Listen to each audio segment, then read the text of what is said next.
Now we will be solving question number 58 of MV Hindship. So MV Hindship का question में क्या दिया हुआ है, हाइड्रोस्टैटिक ड्राफ्ट हम लोगों को फ्रेश वाटर में दे दिया है 5.76 मीटर इन फ्रेश वाटर। क्या बोल रहा है, लिस्ट दिया हुआ है 0 डिग्री 50 मिनट्स पोर्ट, केजी भी दिया हुआ है 7.68 मीटर और साथ ही साथ एफएससी दिया हुआ है 0.09 metre. A parcel of cargo weighing 80 ton is shifted from 1 metre port of centre line to 4.5 metre off the centre line to port. तो अब आप देखोगे कैलकुलेट फाइनल लिस्ट, तो मतलब 1 मीटर पोर्ट से उसको 4.5 metre centre line to port कर दिया, यानी टोटल मूवमेंट तो 3.5 मीटर टुवर्ड्स पोर्ट हुआ।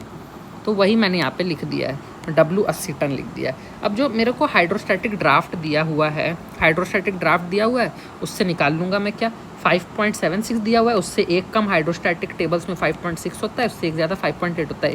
इसके रिस्पेक्टिव डिस्प्लेसमेंट निकाल लूँगा 7 और 8 नंबर पेज से, और नहीं या और 5.8 का इन दोनों का डिफरेंस लिखूंगा, इन दोनों का डिफरेंस लिखूंगा, इन दोनों का डिफरेंस लिखूंगा। नीचे जाने वक्त बढ़ रहा है तो 11120 में ऐड करूंगा 449 टाइम 0.16 डिवाइड बाई 0.2। तो मेरे को डिस्प्लेसमेंट मेरा आ गया क्या, सी वाटर में इतना होगा। है हम किस में, ध्यान दीजिएगा, फ्रेश वाटर में, लेकिन मैंने अज्यूम किया कि हम सी वाटर में, तो ये मेरा डिस्प्लेसमेंट होगा। लेकिन अब बताओ, सी वाटर और फ्रेश वाटर में अगर ये ऐसा केस है तो सेम क्या होगा, अंडर वाटर वॉल्यूम होगा। तो मैं अगर इस वज़न को 1.025 से डिवाइड कर दूंगा, इसको अगर 1.025 से डिवाइड कर दूंगा इसको, तो मेरे को मिल जाएगा अंडर वाटर वॉल्यूम। और अगर इस अंडर वाटर वॉल्यूम को मैं डेंसिटी ऑफ फ्रेश वाटर जो कि 1 होता है उससे मल्टीप्लाई कर दूंगा, तो मेरे को current displacement in fresh water. तो शिप का करंट वजन कितना है, 1199.22 टन्स है फ्रेश वाटर में। ये एक्चुअल वजन है शिप का। ये जो वजन निकाला ये तो हमने अज्यूम किया, शिप अगर उस डेप्थ पे सी वाटर में तैर रही होती तो कितना होता। क्यों, क्योंकि हम लोगों को ट्रिम और स्टेबिलिटी बुकलेट में घुसने के लिए सॉल्ट वाटर में ही सारा काम करना है। अब मेरे को जब करंट डिस्प्लेसमेंट मिल गया तो KM फॉर ड्राफ्ट। अब इस 5.6 के लिए मैं ड्राफ्ट निकालूंगा।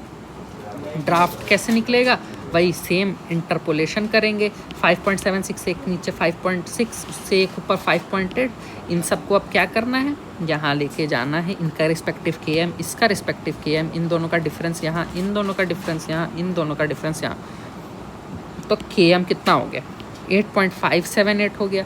माइनस करेंगे, क्यों, नीचे जाने वक्त वजन KM घट रहा है, माइनस 0.76 टाइम्स 0.16 डिवाइडेड बाई 0। तो मेरे को KM की भी वैल्यू मिल गई। KM की वैल्यू क्या आ गई, 8.517 मीटर आ गई।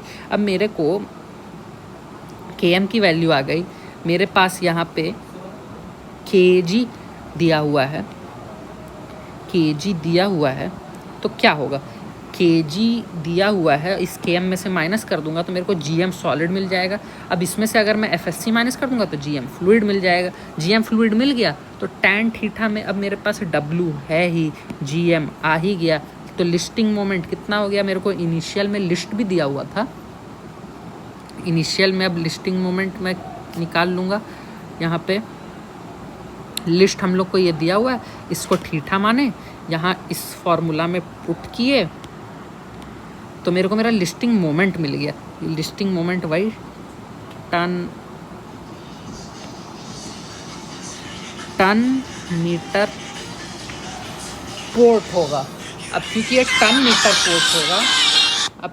टन मीटर पोर्ट होगा, तो अब क्या करेंगे, फाइनल लिस्टिंग मोमेंट निकालेंगे। फाइनल लिस्टिंग मोमेंट निकालना है बहुत आसान। कैसे है आसान, कुछ नहीं करना है, जो W है, क्या है, W 80 टन है, उसका D कितना है, W कितना है, देखिए W यहाँ पे है, मैं लिखा था ऊपर, W है 80 टन, इसको मल्टीप्लाई कर दो D से तो कितना आएगा, इसको जब D से मल्टीप्लाई करोगे तो आएगा 280। अब ये जो 280 आ गया तो इन दोनों को ऐड करना पड़ेगा, दोनों पोर्ट में है, क्योंकि अब दोनों पोर्ट में है तो ऐड किए तो फाइनल लिस्टिंग मोमेंट मिल गया। अब फाइनल लिस्टिंग मोमेंट मिल गया तो हम लोगों को tan थीटा का फॉर्मूला पता है, लिस्ट बराबर होगा theta tan inverse listing moment. Listing moment डाल दिया मैंने, W मेरे को पता था, GM मैंने निकाला, W मेरा कितना है 11199.22 टन है। तो इसको कैलकुलेटर में आप डालेंगे तो थीटा का वैल्यू आएगा 2 degree 45 minutes port. Thank you.